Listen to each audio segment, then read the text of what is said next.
Welcome Barcelona. The news is that Ronald Araujo has yet to train with the group. 3 days left until the match against Rayo Vallecano. Barca faced them on Monday, but Araujo's availability remains uncertain. Araujo started against Sevilla, but he had to be substituted in the first half due to a right ankle bruise. And it looks like that it was a little more than a bruise, but not a serious injury. Despite trying to stay on the pitch, he was replaced by Eric Garcia, one of Hansi Flick's favorites. He's really good with playing out from the back, connects directly with the forwards. That's what Hansi Flick is looking for.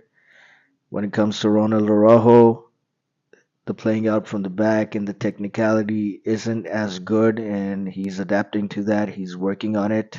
He's more of a chasing type of a defender who has speed, who goes after the attackers when they're making the runs in behind Barcelona's high line. The downside of that is that because Araujo is sort of a defender who likes to orient himself towards his goal because he's trying to chase the runner like Van Dijk is, it's a problem in implementing the offside trap. That is one of the things that is causing a little bit of a problem for Araujo in adapting to Hansi Flick's style of play. Eric Garcia is doing well, and it's working fine. But Hansi Flick is monitoring Araujo's progress because what Hansi Flick likes to do is he likes to continuously play the player, give him more minutes so that he can adapt to his style. For example, what he's done with Chesney. Inaki Peña was in form, was doing really well, but Barca were losing a few matches. They lost this 10-point lead they had in La Liga. Chesney wasn't doing that well, wasn't in form. He'd been out of football for a while, and then Hansi Flick decided that okay, because Barcelona is not losing with Chesney, he's continuing to play him, and as long as those losses don't start happening, he's gonna keep Chesney because it's working for him. That's what he's basically trying to do with Araujo. That continue giving him minutes, but right now the Barcelona coach is gonna be observing Araujo's recovery. Barca has some depth, and because of that, there's a little bit of relief. They have Inigo Martinez in defense, Pau Cubarsí, Eric Garcia has stepped up his game, and that eases a lot of concerns for Hansi Flick. And the thing is, the title race is heating up. Barca is now just 2 points behind the leaders, Real Madrid. Real Madrid had to play that extra tough game against Man City, so they look to be a tired team, and this could play well in the hands of Barcelona. 1 point behind Atletico. Real Madrid and Atletico, they couldn't really get that result. So it's working for Barcelona. So far, so good.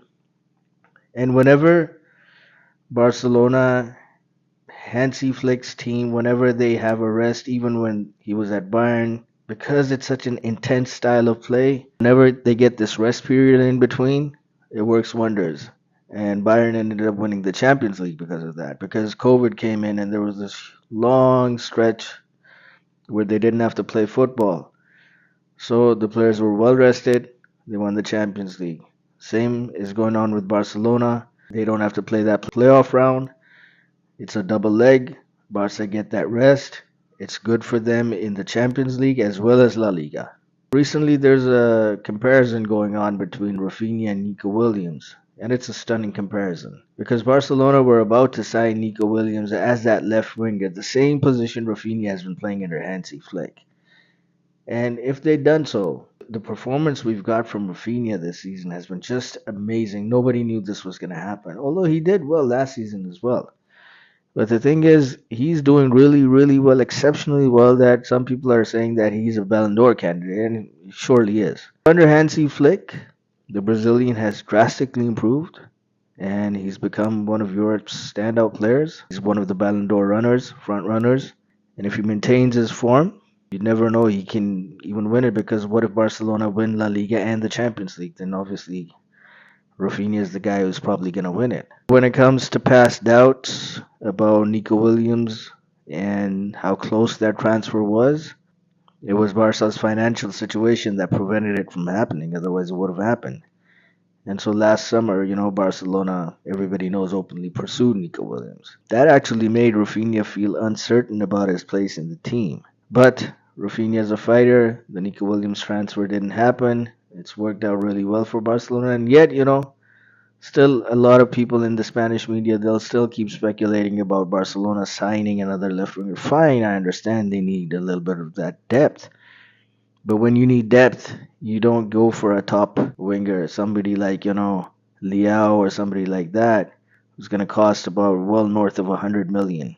Otherwise, yeah, if you do want to sign somebody like him, then obviously you got to change Rafinha's position. And, maybe under Hansi Flick, Rafinha plays as a 10, but then, who sits out? Fermin Lopez, Gavi, all these guys. So they're going to have to see that if they want to sign a top left winger.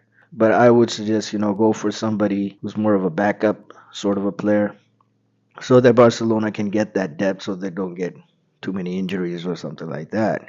Raphinha's goal involvement is exceptional.